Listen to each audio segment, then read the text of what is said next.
अज तो हर बंदा कहना मैं मोमिन हाँ, मैं मोमिन हाँ। ये बड़ी साड़ी सादत की गल है कि अल्लाह ने सानू नबी दे गुलामां दे गुलामां दे गुलामां दे घरां विच पैदा किया। उस नबी की गुलामी सानू दिती है कि जिद्दी गुलामी दियां दुआवां ते उम्मती होने दियां दुआवां मूसा वर्गे कलीम ने भी मंगियां आईयां। सानू उस नबी की गुलामी दी। अल्लाह का बड़ा फजल है। अल्लाह का जितना शुक्र अदा करिए शुक्र अदा हो सकता।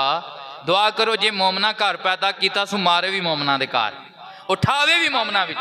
पर यह तो देख ना मोमन नू मोमन का टाइटल कितों लभा है। तफसीरा पढ़ के वेख, तरीहे इस्लाम पढ़ के वेख, हदीस पढ़ के वेख, कुरान पढ़ के वेख। जदों तक उमर नहीं सी आया सहाबा ने ईमान ते लियांदा सी।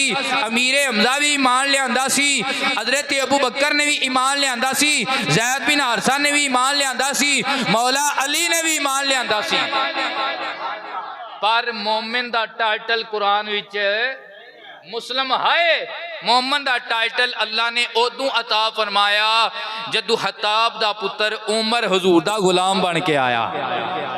जदों हताब दा पुत्र उमर हजूर दा गुलाम बन के आया। सब तो पहले टाइटल मोहम्मद दा मोमना नूं उदों लभा जदों हजरत उमर ने इस्लाम कबूल किया। जदों हजरत उमर पाक ने इस्लाम कबूल किया। तवज्जो है मेरी तरफ।